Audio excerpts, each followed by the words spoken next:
got this. I can't see anybody. But I've been given 15-20 minutes, which you'll agree is insufficient to reveal the secret of life. But I'm also not so stupid that I'm going to throw at a bunch of Jnuites a laundry list of India's ailments. Okay? I mean, many of you have superior domain knowledge on several of the issues than I do. I'm just going to tell you what I think, some sort of numbers about what's happening on inequality. Just let me make sure I take 50. On inequality and the direction it's taking us.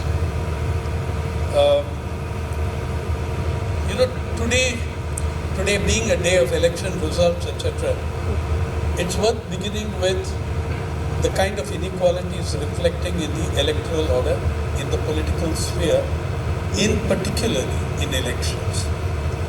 You all know that in 2004, India introduced the electoral affidavit, by which a candidate was required to state his or her entire worth, financial worth. Now, this was a self-assessment of worth. There is no income tax return attached to it, nothing of the sort. But everybody, and you know that most politicians, when asked to state their wealth, are going to be modest about it. But nonetheless, in 2004, we introduced the electoral affidavit and found that 30% of our Lok Sabha MPs were crorepati's. Right? In 2009, the numbers I'm giving you are from the Association for Democratic Reforms, that is the big national election watch institution. 2004, 30% of all Lok Sabha MPs were crorepati's. 2009, 58% of all of them were crorepati's. 2014, 83% of all Lok Sabha elected MPs were crorepati's. 2019, 88% of all those elected to the Lok Sabha were crorepati's. 2024 June, 93%. That's one measure. The second measure is that ADR's chances of getting elected, I'm not sure how exactly they calculate it, but they're a very credible organization. They say the chances of a crorepati winning are 20% and a non-crorepati 0.17%. And remember that many of the crorepati's who do win defeating other crorepati's. Yeah? Maybe those who have fewer crores than them. So that is the kind of inequality. And remember that these people who are elected, the crorepati class, are going to be representing some of the poorest people on planet Earth. They are going to represent them. How on earth are they going to represent them? This is one set of dilemmas I threw before you. The second is the rise of the most phenomenal rise of India's super rich or the billionaire class. My figures, by the way, for this are from my favorite website, ForbesBillionaires.com. I look at it every week and they give a live update every day. I don't know why I look at it every week. Maybe it's an aspirational thing. You think that if you keep looking at it, one day your name. Yeah? Now, in 1991, and I'm going to bring it down right to the budget figure comparisons of the 2025 budget. In 1991, India did not have a single dollar billionaire anytime. We acquired our first real one or two in 1996. Today, there are $211 billionaires. We are number 3 in the world. We are number 3 in the world after the United States and Germany. Sometimes China comes up, sometimes we beat them. We firmly left the Russians behind. We are number 3 in Forbes billionaires.com list. The wealth of these 211 individuals, I've taken figures from January 1, 2025. Okay, so that brand new year. The wealth of these 211, remember that 211 individuals in your population is 0.0000015% of your population. And this 0.00015%, their cumulative wealth is $1,009 billion. We're talking $1 trillion here. Yeah. Actually, I know that after that it's gone up to 1049, but we take the 1009 of January 1st, 2025. It means that 211 individuals are sitting on wealth equivalent to between 1/4 and 1/3 of your gross domestic product, about closer to 1/3 of GDP. And that reminds you of the whole other meaning of the word gross. Then now that wealth of $1,009 billion is 1.75 times the total expenditure earmarked for the 2025 budget. 1.75 times. The wealth held by 211 individuals is 1.75 times the total expenditure of the 2025 budget. It is 69 times the agriculture budget. All these budgets, of course, all these budget figures, were presented by another Jnuite, right? So, bearing that in mind, Ambani's personal wealth alone as of January 1, as of today actually, is 6.6 times the agricultural budget. And the total net worth of these guys, which has come to 1,009, in 2021, it was $596 million. So it's gone, in 4 years, it's gone from 596 million to 1,009 billion. Just look at that rate of growth of wealth, of accumulation of wealth. I did a small and everybody has reigned, but the most spectacular, of course, I don't think any prizes for guessing. Mr. Adani's wealth in 2021, according to report, was $50.5 billion. In 2024, before the Hindenburg rammed the Adani ship, it went from $50.5 billion in 21 to $128.9 billion in 2024.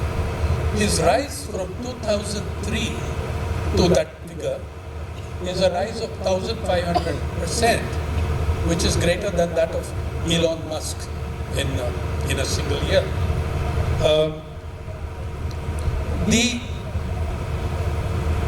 The World Inequality Lab, as you know, Thomas Piketty puts out reports which all of you read.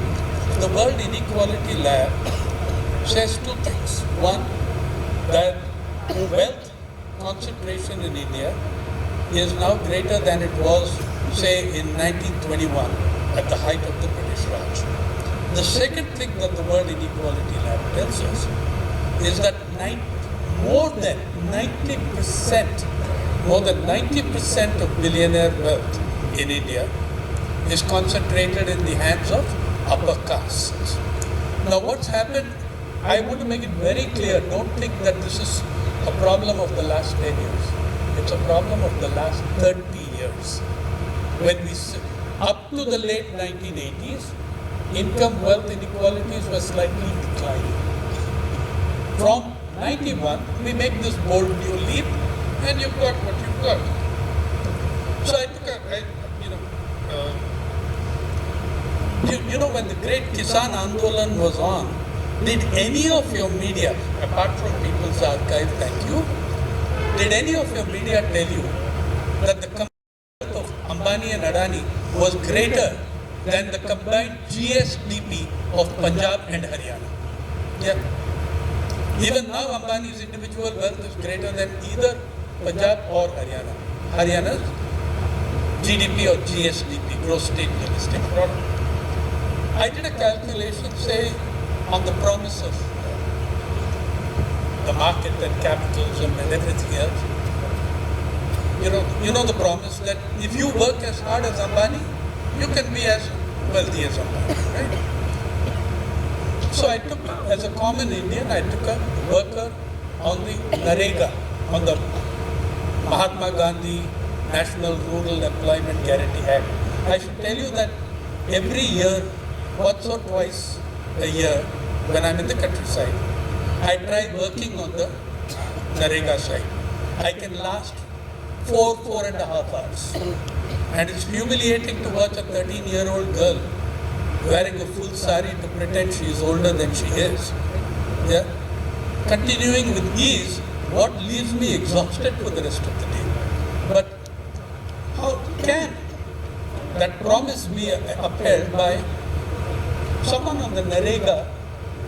The average daily salary, the wage is 289 rupees, national average. Can I also have that kind of wealth of Mr. Ambani?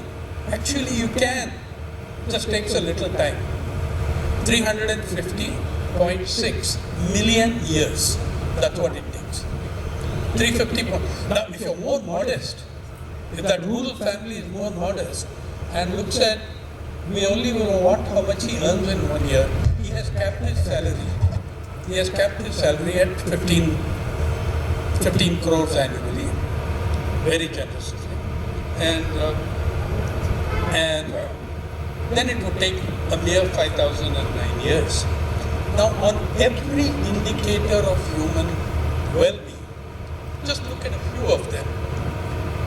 In the World Press Freedom Index, India has fallen to 159 out of 180. By the way, I was part of the government of India's commission set up to debunk the World Press ratings, and I wrote a dissent note, and the entire commission disappeared. I've recorded everything, it's with me, and some papers like Scroll, Wire have published it in Frontline.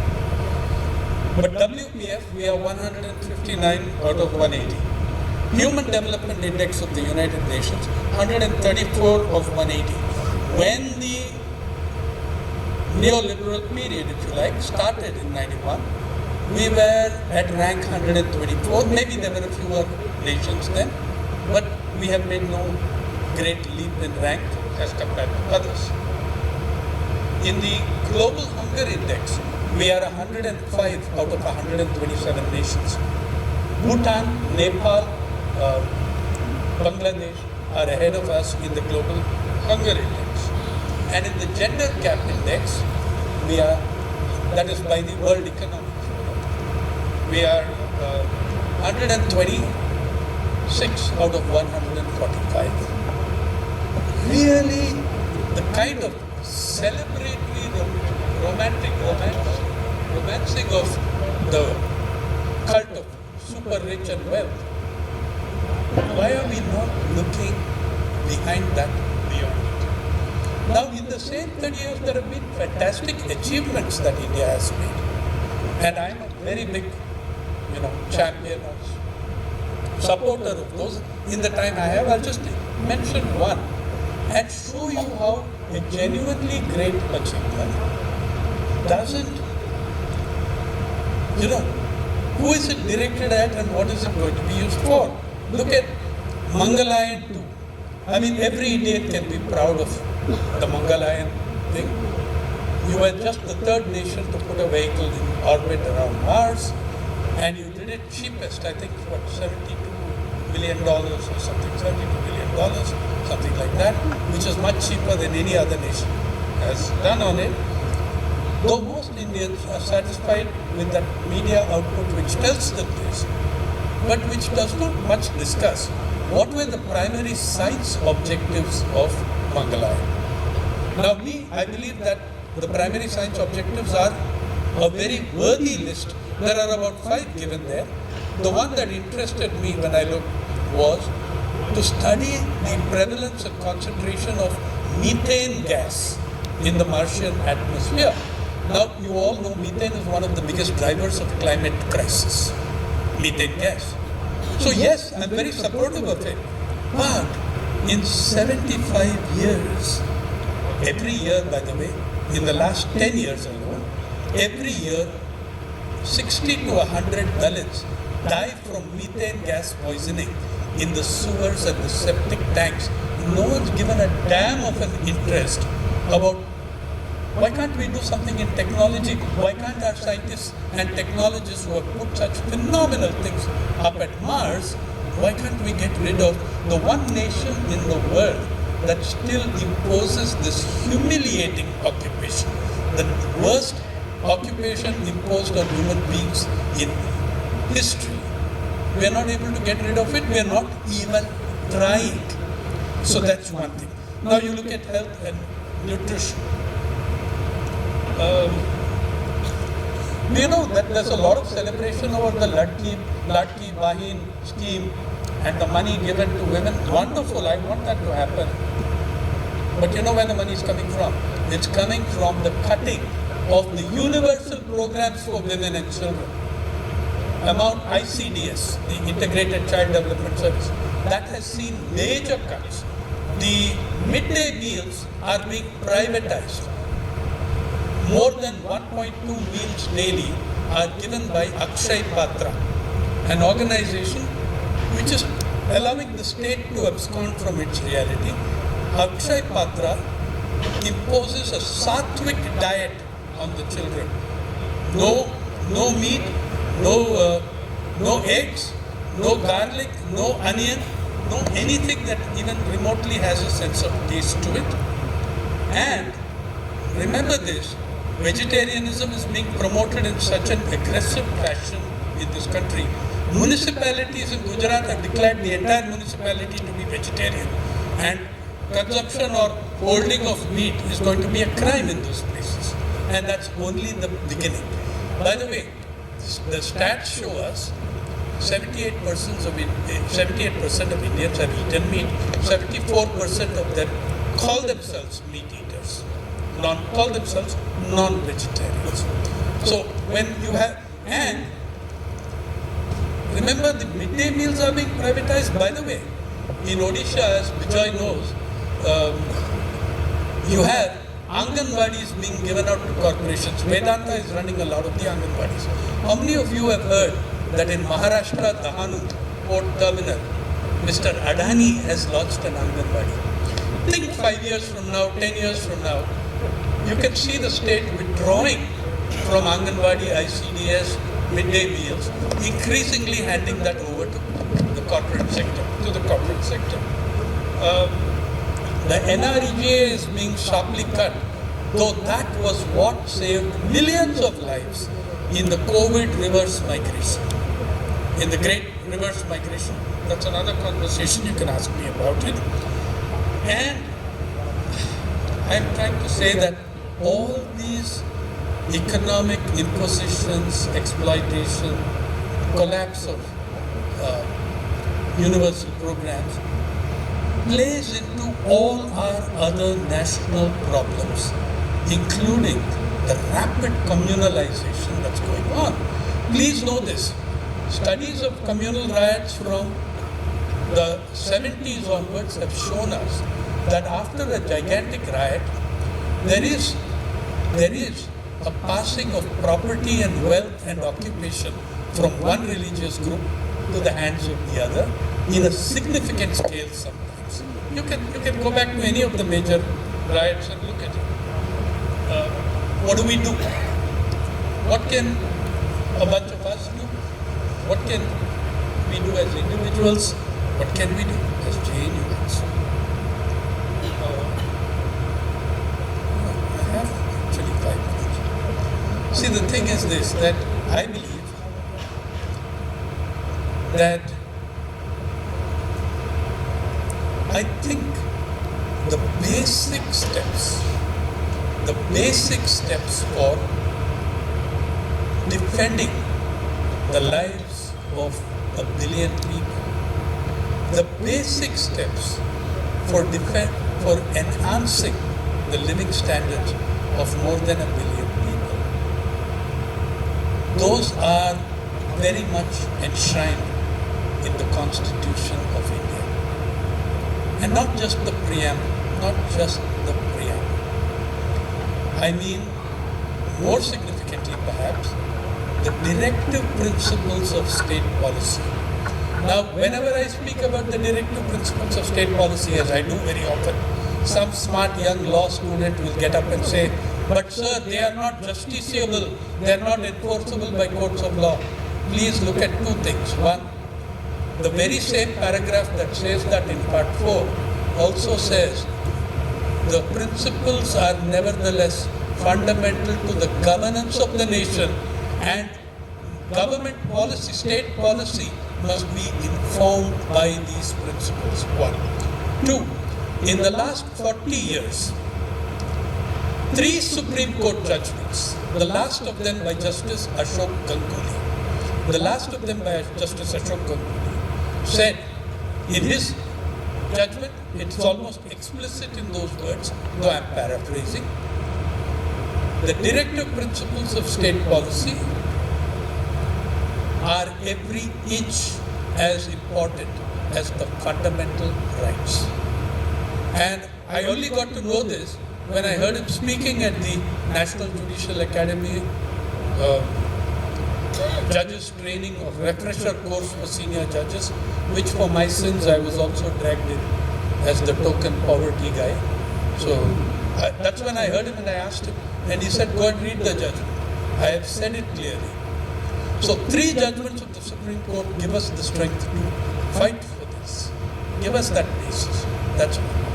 And the other thing is that will things get better? I think things will get better, but I believe things will get a lot worse before they get a little better. And is there hope? That's another question. Look, I think fantastic hope has sprung up in just the last 5 years. Please look at 2019 and the tens of thousands of young people standing at the gates of their colleges and reading out from the preamble of the Constitution. I wept. Hundreds of my students were out there, and though of course I told them, yeah, apart from the preamble, there are a few other pages worth reading too. Try looking at the directive principles of state policy. But it was fabulous. It was not us. It was that generation. Yeah, coming out at the gates of their college, coming out into public places and singing "Hum Dekhenge" and reading from the preamble of the Indian Constitution. That was one. The second is, in our lifetime, again, this is something your media never emphasized, never positioned in that way. But in 2021, we saw the greatest democratic, constitutional, legal protest for justice on the face of the earth in the last 30 years, and that was your Kisan Andolan. Yeah? The previously most highly rated struggle for justice, specifically in terms of confronting corporate power, was Occupy Wall Street, when 8,000 or so American techies, youngsters, occupied Scotty Park in Wall Street. Even the owner of the park was sympathetic to them. He did not try to evict them. He said, I will not evict you. But the mayor of New York ordered the NYPD. After 9 weeks, everybody was thrown out of there In 9 weeks, they were thrown out in 8 or 7 hours. Your farmers were not thrown out in 8 weeks. They lasted 54 weeks at the gate of Delhi.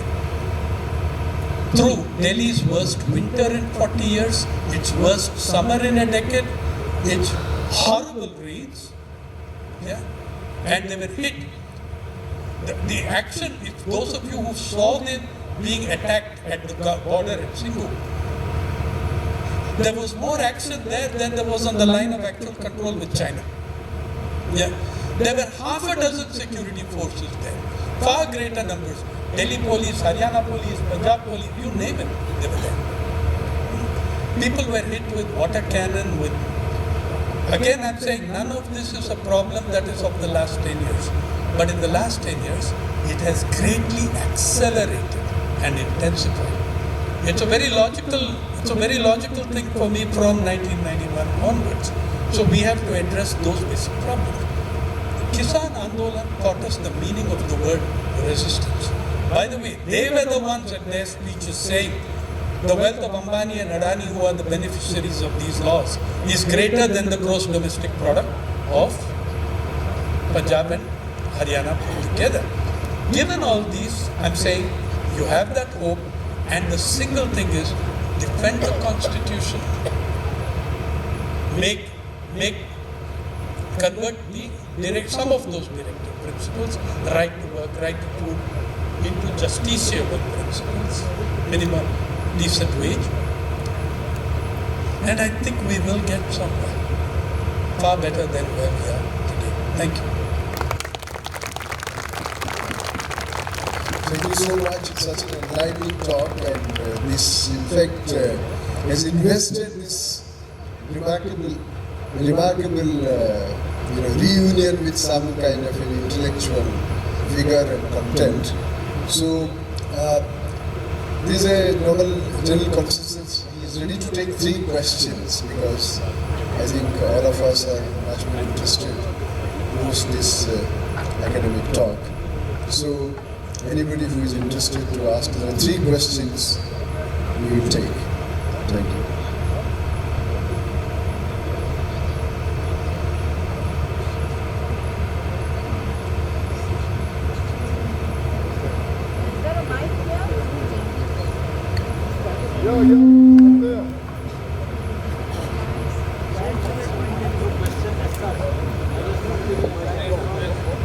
Use the mic.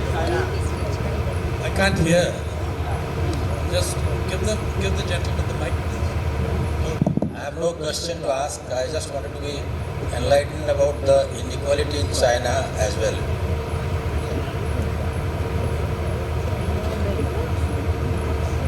Yeah, then shall we take the 3 questions? Second and third, and then I can answer them at one time. Sir, this side. Here. Sainath ji. Yeah. This side, sir, where you are sitting. Okay. I'm Ashok Tawar.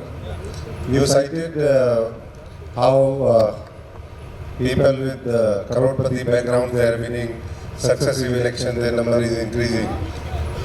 And at the same time you are telling how corporatization is taking country into its own fold. So how you correlate both of these things, and what do you feel that as citizen of this country, how we can bring people from humble background to politics, and people expect this from you. Thank you. Third? Someone else?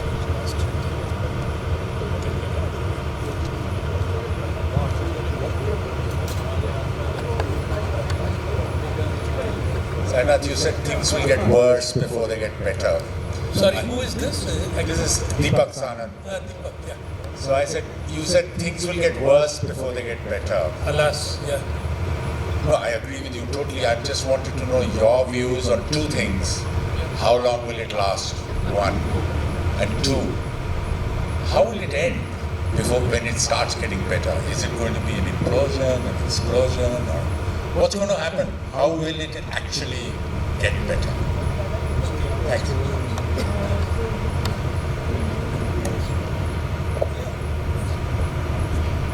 Yeah, about the question about China. There is probably not a country in the world which has not seen. I should first tell you that I am not an admirer or supporter of the Chinese model and the way they are functioning. In fact, there has been their farm crisis, their migrant crisis, and their employment crisis is very severe. And the inequalities there. However, there are some safeguards, some laws at a higher level of standard of living. But I do not think those are anywhere near adequate. I do not think at all that I would ask you to use that as a model. I would not. I refer you to your directive principles of your constitution. Second, Ashok ji wanted to know. Yeah, the correlation is very clear. In fact, it's more than just a correlation, Ashok ji. It might be even a causal relationship in many ways. That is, the growth of corporate power with the growth of inequality. Just look at the farm agitation and the figures I gave you, that Ambani, Adani together are richer than the states of, they hold more wealth than the GDP of GSDP of Punjab and Haryana. Now the worldwide, this is not an Indian issue. Yeah? Worldwide, the rise of corporate power is just phenomenal, just absolutely stunning. The world's richest man, by the way, if you saw the newspapers yesterday, Tesla, owned by Elon Musk, paid 0 federal income tax in the United States. By the way, it's not just Tesla, the top 10 companies have paid almost 0 taxes in the United States, and that is the power of, that is corporate power. Yeah. Second, corporate power has grown exponentially in India as well. And in India, the vehicle is also, we are all looking at how shocking it is that Elon Musk is doing what he likes. It's just that the guy is doing it more explicitly, more obscenely, and more idiotically. There is plenty of corporate power been directing Government of India policies for quite some time. Yeah. Now, many of us, for instance, everyone is mostly, I'm not speaking for all of you, but most of us were shocked by the obscene display of wealth at Mukesh Ambani's son's wedding, at the Ambani wedding, as it's called, $600 million. By the way, 1,000 NREGS workers working for 1,000 years on the 100 days a year would not be able to make that $600 million 100 years, in 100 years. I believe that it was a very shrewd business decision. It was a very shrewd business investment. Please consider, and I have seen at least 3 former IAS officers concurring with that view and writing about it. And particularly the gentleman who writes from Greater Kailash in Delhi, Abhay Shukla, yeah, he was, as soon as I put up my tweet, I saw that he had also said something. What is the purpose of this? $600 million is 0.27% of Ambani's total wealth. It's a very small amount, and he will recoup 4 times, 5 times that amount. At any given time, the CEOs of hundreds of corporations, of hundreds of companies owned by a handful of corporations, are in the government, corridors of government power, negotiating with maybe, if Sahuji will not be insulted, I use him as a guinea pig to say that he is the Union Secretary of Forests or of Oil and Natural Gas or Mines and Minerals. Ambani's CEO is sitting with him. Sahu has serious misgivings, more concessions, more what can I give you? This is a problem. I can't do this. And yeah, I will do that. But what does Sahu say? and all the other top union secretaries, when they watch the entire spectrum of power paraded at the wedding guest list. Tomorrow, my CEO goes back to him and tells him, sign that file. Are the chances greater or lesser that he will sign that file? That was the investment in it. Lastly, the last question was Deepak's question on how long will it last? Deepak, I think that's entirely unpredictable. You know, I mean, many people saw no light at the end of the tunnel in the emergency, right? Collapsed like a house of cards in no time. However, I will take your question very seriously because the capacity of the modern technological state for repression, suppression, holding back is infinitely greater than it was in 1977. Infinitely greater. We know that. How long will it, and how will it end? I don't know how long it will last. I will say it can last 5-10 years. It can last 6 months. It's what I would suggest, a way of looking at it. And very lastly, how will it end? You know, again, I'm no Jyotishi, but I believe the only way forward, and that's why I mentioned with such importance I gave to the Kisan Andolan, is that the people who have ended tyrannies and anti-people processes in this country from the time of the early rebellions against the British Raj have been the people themselves. I'm saying you and I can make inputs at a particular level which are very important, but it has got to be the mass movements, the actions, public action, the movements of people themselves, like it started showing in the anti-CAA movement, like it showed definitively in the Kisan Andolan. It's the Indian people who will bring it to